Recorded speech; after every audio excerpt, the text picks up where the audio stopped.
This pop-up box is so fun to make, plus I have a free SVG just for you. Hello, my name is Katie from thecraftyblogstucker.com, and I am so excited to be teaching this class with you today. I have most of the supplies that we're going to be using laid out on my table, and you should have a worksheet with all of the supplies listed out with shoppable links to make it easy for you. The first step is downloading the Happy B-Day pop-up box SVG onto your device. I am using Cricut Design Space. However, this SVG will also work with Silhouette Studio. And I am on a computer, so if you are using a device, Cricut Design Space may look a little bit different, but all of its functions are the same. I'm going to go to a new project, and I want to upload my design. So then upload image, and then I have it over here.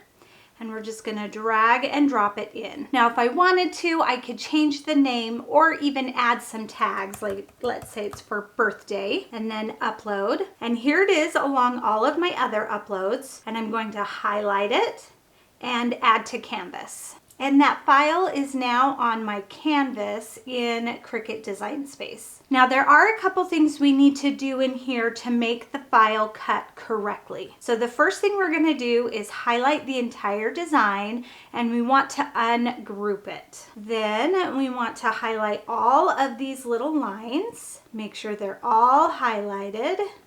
And we want to come up here and change the operation. We do not want these lines cut. We want them scored. So that changes all of our lines into score lines. Now we need to come in here and attach the lines to the pieces. So those we're going to attach. Those, I'm not highlighting the Happy B-Day, just the yellow and the score lines. Those we're going to attach. Now the easiest way to attach the yellow pieces with its score lines is to go through here and hide all of the blue pieces. Then we can come in here and we want to make sure that we have the score lines highlighted and the yellow piece highlighted, and we can attach. Then we're going to do the same over here and attach and attach. And the reason you have to do this is because when designing files, there is no way to make a line a score line compared to a cut line. So you have to bring it in to Cricut Design Space to make that change. And if the lines are all attached, then you can't just change single lines to score. I hope that makes sense. I know it's a pain, but Cricut Design Space doesn't really give us any other option. Now we can come back down here and show those little blue squares again. We unhid the blue squares, but you may be thinking, where are the blue squares? Well, they are just moved to the back. So if we move this piece, you can see those squares behind. All of our pieces are now ready to cut. So I'm gonna come up here to make, and here on Mat Preview, you can see all of the different mats. Now here is another little tip. For all of these yellow pieces, you can actually fit 2 of these onto 1 piece of paper. You just have to do a little bit of arranging and moving.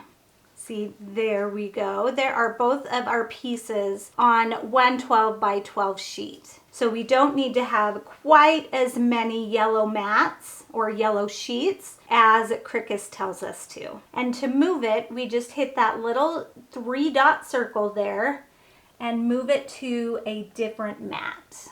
And we can also do that for our squares. Now, of course, you don't have to do this. I just like to save as much paper as possible. We are now ready to cut, and as I scan through the different mats, you can see how we've condensed. So I'm going to click on continue. I'm going to remove the protective sheet from my mat. And according to Cricut Design Space, my first mat is white. So I'm going to apply my white piece. Back in Cricut Design Space, I'm going to select medium cardstock. And with paper, I always like to go more just to make sure I get a nice crisp cut. And then I'm going to remember my material settings so I don't have to go back to that screen with every new mat. I'm going to bring in my Cricut, and it is ready to load because that load light is is blinking. And I'm going to follow the prompts in Cricut Design Space. You can see here on this first page, I used the fine point blade first, but when we get down into our yellow pages, we are also going to be using the scoring blade. So just pay attention to this.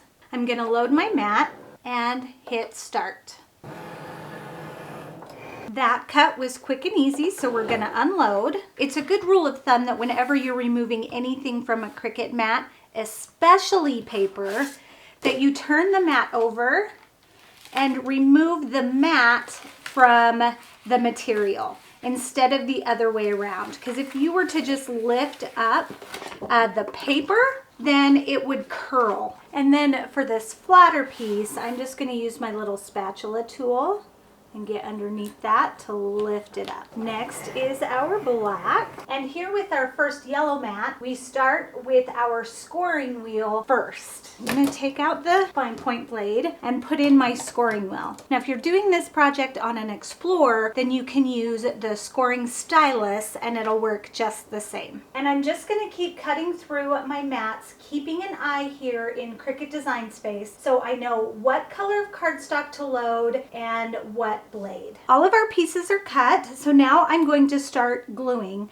And you really want a glue with a nice precision tip. I love this Barely Art Precision Craft Glue. It works great for paper, it is acid free, and it bonds really nicely. So let's start with our cute little topper here. Okay, let's glue our cute little bee first. I'm gonna start with the wings. And basically, I just want the same outline of black around the whole piece. Then we'll do our face. And it really doesn't take that much glue at all. And I'm going to glue this little back piece first so I can get that middle stripe well centered.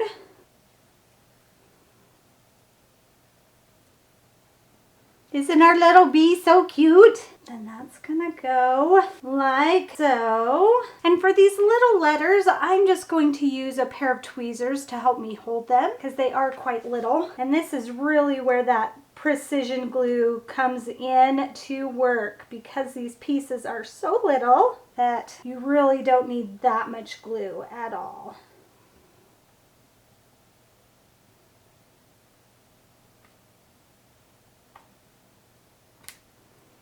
There's our happy bee day, so we can kind of figure out where we want the other pieces.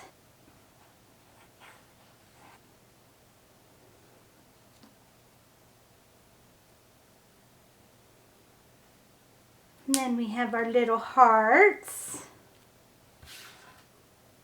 Isn't that so cute? And there's our most difficult paper piecing part of our surprise box. Happy Bee Day. Now we can start gluing our squares and triangles onto our box pieces. And these are pretty simple. They are just evenly spaced on all sides. And you can see that score line, and that is what you center them in.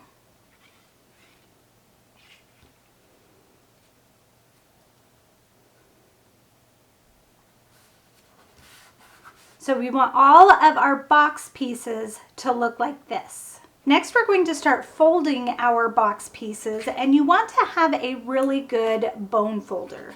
These pop-up boxes are a little finicky, and if they aren't folded exactly right, then they don't pop well. So I'm going to turn it over, and we're going to fold it in.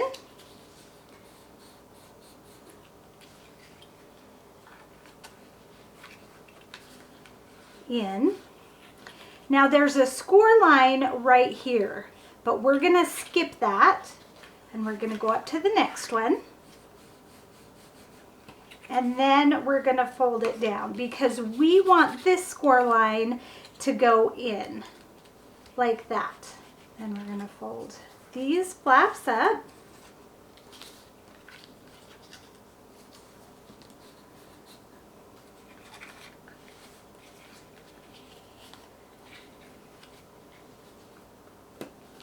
In.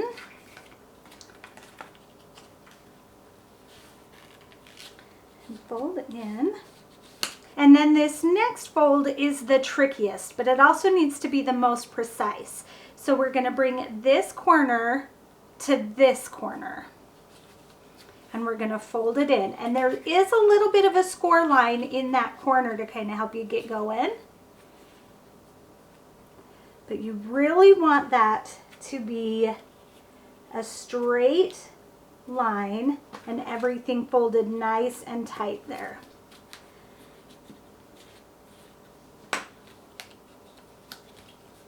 Then we're going to do the same with this side.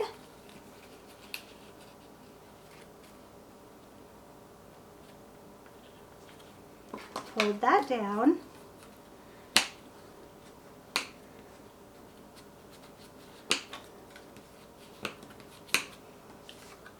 Okay, like that. And we're going to fold all of our box pieces this same exact way. And I'll do another one just to make sure that you can see how it's done.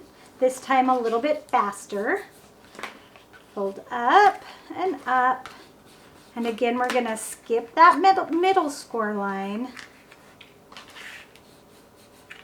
And then fold down on that middle score line. So it's folded in a different direction. And we're going to fold these flaps up.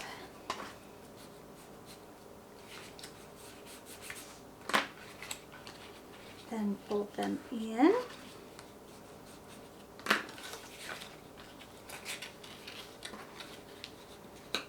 And in. And then we're going to fold in on this triangle. And we want to line up this end with this end. And keep that as straight as possible. And we are creating our own fold line here. There is a little tiny score mark right there in the corner to help you get started. But I found that just folding it on your own, you could get it a lot straighter. We have all of our pop-up box pieces folded. Let's go ahead and fold our container box that holds the pop-up boxes.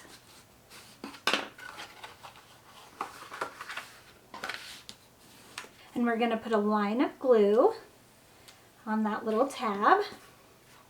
And we can just fold that right over onto itself. And there's the sleeve for our box. And in fact, we can put this on as well.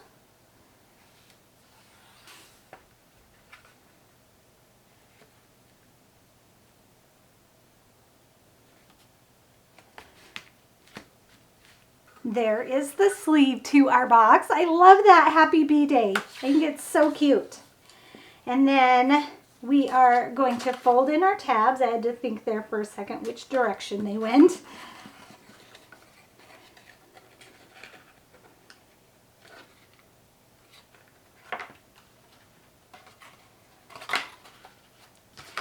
So there is our little box that slides into our sleeve. And this is what is going to hold our pop-up boxes. To assemble our boxes, I have these 2.5-inch rubber bands, and these are also number 16 rubber bands. And we're going to take two pieces, two sides of the boxes, and we want to glue this strip inside. So I'm going to put some glue there, and I'm just going to line them up.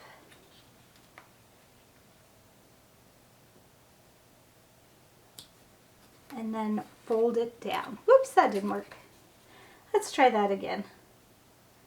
Line them up and fold it down without moving them. Now for this next step, you will want some type of weight. I've got these glass paper weights that I'm going to use, but you could also use like a mug or really anything heavy. I'm going to take a rubber band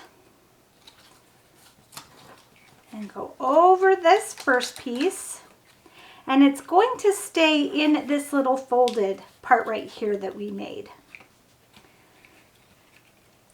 Then I'm going to bring the rubber band over and put it in the other little nook, mountain peak, whatever you want to call it. And then this is where we kind of need to hold it open a little bit. And that is what the weight is going to do. Then I can hold these pieces down. I'm going to grab my glue and put some glue on those little tabs. And I can just fold it over. I can grab my other paperweight and put that on top to help it hold it down and to glue it down. And I can take off this paperweight. And we're going to do the same thing. Glue on these tabs. And fold this piece down. Okay, and then hold those for just a second so that glue can take hold. And I have this tab right here. I'm still holding the box flat. And I'm just going to slide this piece under and lay the top piece over. And again, hold it in place with the paperweight for just a moment. Okay, take off that paperweight. Now it doesn't always pop up the very first time, just because you got to get the rubber bands in place. See how it pops? And then when you have lots of them stacked together, they will all really pop. So we're going to make a total of 4 pop-up boxes. We have all of our boxes made. And now when we collapse them, you want your finger and thumb to be in the slit. Okay, so that's how they fold. So if we put those down, and we're going to smoosh them all together.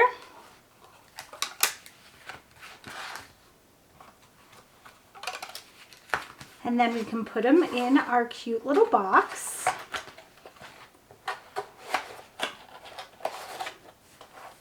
And you have a cute little gift to give. Happy B-Day, that's so cute.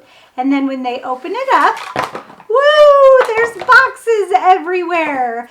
So you could easily put like dollar bills in between or gift cards. And you could also even put like pictures or cute little sayings on all of these boxes. And it is just such a fun little surprise gift idea. Woo! It's so cute and so much fun. Thank you so much for joining today. And if you want more fun craft tutorials and even more free SVGs, make sure to check out my website, thecraftyblogsstalker.com. Thanks everyone. Bye and happy crafting.